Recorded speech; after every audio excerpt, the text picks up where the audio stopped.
नमो नमः। नमस्कार विद्यार्थी मित्रों, आज हम कक्षा 9वीं संयुक्त संस्कृत में जो चतुर्थ पाठ है विद्यार्थीमाला यह देखेंगे। विद्यार्थीमाला यानी कि विद्यार्थक रूपी क्रियापद की माला। तो सर्वप्रथम हम देखेंगे प्रस्तावना। सुभाषितानि संस्कृतभाषायाः वैशिष्ट्यपूर्णानि पद्यरत्नानि। संस्कृत भाषा में सुभाषित यह वैशिष्ट्य से पूर्ण ऐसे पद्यरत्न है। सुभाषितानि अस्माकं मनः रंजयन्ति। सुभाषित हमारा मन मनोरंजित करती है। अस्माकं ज्ञानं वर्धयन्ति, हमारा ज्ञान बढ़ाती है। कथं व्यवहारः करणीयः, कौन सा व्यवहार करना चाहिए। किम कर्तव्यम, हमारे कर्तव्य क्या है। किम च न करणीयम, क्या नहीं करना चाहिए। इति सम्यक बोधयन्ति। ऐसा ज्ञान हमें इन सुभाषितों से मिलता है। तो देखेंगे पहला सुभाषित। सुखार्थी चेत त्यजेत विद्याम, विद्यार्थी चेत त्यजेत सुखम। सुखार्थीनः कुतो विद्या, कुतो विद्यार्थिनः सुखम। सुखार्थी चेत त्यजेत विद्या, यह जो सुभाषित है यह विद्यार्थियों के लिए है। तो जिस विद्यार्थी को सुख की अपेक्षा है उसे विद्या का त्याग कर देना चाहिए। सुखार्थी चेत त्यजेत विद्या, चेत जिसे सुख की इच्छा है उसने विद्या का त्याग करना चाहिए। विद्यार्थी चेत त्यजेत सुखम, अगर विद्या चाहिए हो तो सुख का त्याग करना पड़ेगा। जिसे सुख की इच्छा है उसने विद्या का त्याग करना, और जिसे विद्या की इच्छा हो उसने सुख का त्याग कर देना चाहिए। सुखार्थी न कुतो विद्या, सुखार्थी मनुष्य को कहाँ से विद्या प्राप्त होगी, और कुतो विद्यार्थिनः सुखम, और विद्यार्थी को सुख कैसे मिलेगा। तो जिसे सुख की इच्छा हो उसने विद्या छोड़ देनी चाहिए, त्याग देनी चाहिए। विद्या की इच्छा हो तो सुख का त्याग करना चाहिए। सुखार्थी मनुष्य को विद्या कहाँ से मिलेगी और विद्यार्थी को सुख कहाँ से मिलेगा, सुख की प्राप्ति कहाँ से होगी, ऐसा इसमें कहा गया है। देखेंगे दूसरा श्लोक, दूसरा सुभाषित। दृष्टिपूतं न्यसेत पादं, वस्त्रपूतं पिबेत जलम। सत्यपूतां वदेत वाणीं, मनःपूतं समाचरेत। दृष्टिपूतं न्यसेत पादम, दृष्टिपूतम जो हमारे नज़र को सही लगे, पवित्र लगे, ऐसे स्थान पर। न्यसेत पादम यानी कि ऐसे स्थान पर ही कदम, पादम यानी कि हमारा पैर, कदम रखने चाहिए।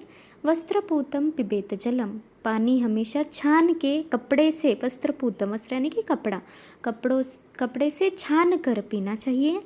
सत्यपूताम वदेत वाणीम, हमारी वाणी में हमेशा सत्य होना चाहिए, यानी कि हमेशा सत्यपूर्ण वाणी बोलनी चाहिए। मनःपूतं समाचरेत, यानी कि मन से पवित्र यानी कि विवेक बुद्धि से ही हमेशा हमारा आचरण रहना चाहिए। तो दृष्टि से पवित्र जो स्थान है उसी पर हम कदम रखें। पानी हमेशा छान कर, कपड़े से छान कर पीना चाहिए। हमेशा सत्य से परिपूर्ण वाणी बोलनी चाहिए, और हमारे मन से विवेक बुद्धि से पवित्र रहकर ऐसा आचरण हमने करना चाहिए। ऐसा इस दूसरे सुभाषित में हमें बताया गया हुआ है। विद्यार्थी मित्रों, अब हम देखेंगे तीसरा श्लोक यानी कि सुभाषित। धनम अलब्धम कांक्षेत, लब्धम रक्षेत प्रयत्नतः, रक्षितं वर्धयेत सम्यक, वृद्धम तीर्थेषु निक्षिपेत। इस श्लोक में कहा गया है कि धनम अलब्धम कांक्षित, जो धन हमें मिला ही नहीं है उसकी इच्छा करनी चाहिए। जो धन मिला नहीं है कांक्षित, उसकी इच्छा करनी चाहिए। लब्धम रक्षेत प्रयत्नतः लब्धम, यानी कि जो मिल चुका है, जो धन हमारा है, उस धन की प्रयत्न पूर्वक रक्षण करना चाहिए। रक्षितम वर्धयेत सम्यक, और रक्षित किए हुए धन की वर्धयेत, उसे प्रयत्न पूर्वक बढ़ाना चाहिए। और वृद्धम तीर्थेक्षु निक्षिपेत, और जो बढ़ाया हुआ धन है उसे अच्छे कामों में हमें निक्षिपेत यानी कि खर्चा करना चाहिए। कि जो धन हमें मिला नहीं है उसकी इच्छा करनी है, जो धन मिला है उसके प्रयत्नपूर्वक रक्षण करने हैं, रक्षण किए हुए धन को योग्य प्रकार उसे बढ़ाना है और बढ़ाए हुए धन को अच्छे कामों में निक्षिपेत यानी कि खर्च करना है। आगे देखेंगे अगला सुभाषित।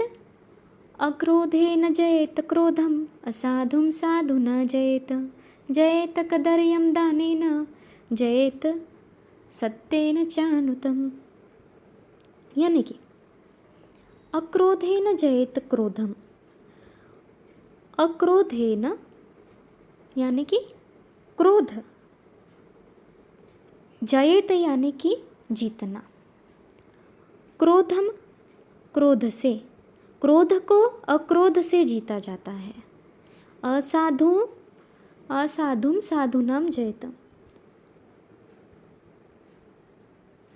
यानी कि साधु दुर्जन, असाधु यानी कि दुर्जन व्यक्ति को सौजन्य से जीतना चाहिए।